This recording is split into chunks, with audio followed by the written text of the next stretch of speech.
டேய் கேட்ட நல்லா சுத்தமா தொடி. சரி முதலாளியா. அந்த மூலையெல்லாம் ஐக்கு இருக்கு பாரு. அந்த மூலையா உங்க அப்பனை தொடி சொல்லு. டேய் சரி முதலாளி தொச்சிடுறேன். நான் வெளியே போயிட்டு வரேன், அதுக்குள்ள நல்லா தொச்சு வை. போடா விலகன முடிஞ்சா இவரு கூட 250 ரூபாய்க்கு நல்லா தொடிக்கணுமா. அண்ணா என்னடா ஏதாச்சும் வேலை இருக்குதாண்ணா? சதவு வந்து மாட்டுது, என்ன பண்ணலாம்? எந்த வேலை இருந்தாலும் செய்வேண்ணா. சரி வா, இது வந்து தொடியா எப்படி தொடின்னு பாக்குறேன். குடுண்ணா படிச்சுன்னு தச்சிடண்ணா. நல்ல தொடி, மேல கீழே சைடுல எல்லாம் தொடியா. சரிண்ணா. எப்பா நம்ம ஃப்ரீ ஆயிட்டோம், பேப்பர் தான் படிக்கலாம். இதெல்லாம் தொடங்கிட்டுமா? தொடி நல்லா சுத்தமா தொடியா. சரிண்ணா. நல்ல பீஸ் தாண்டா அப்பா. டேய் என்ன பேப்பர் பச்சு உட்காந்துக்கிற, வேலை செய்யலையா? அங்க பாரு முதலாளியா, வேலை எப்படி நடக்குதா? நீ செய்யாம இன்னொரு ஆள் செஞ்சுக்கிறான்.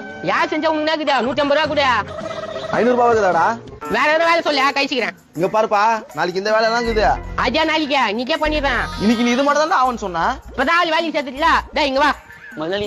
இங்க பாரு, இதெல்லாம் தொச்சுனா. சரி முதலாளி. வேற என்ன வேலை இருக்குதாப்பா? மொட்டை மாடி சுத்தம் பண்ணோம். இத முஸ்டா மொட்டை மாடி சுத்தம் பண்ணிடா. சரி முதலாளி. ஆஹா சம்மால தான் வச்சுக்கிறப்பா நீ. கண்ணு வைக்காத. டேய் இதெல்லாம் முஸ்டா டீ கடை டிஃபன் வாங்கி தரேன். சரி முதலாளி. சொன்ன மாதிரி கரெக்டா முடிச்சிருப்பா, நான் வெளியே போயிட்டு வரேன். நீங்க போங்க, நான் பாத்துக்கிறேன்.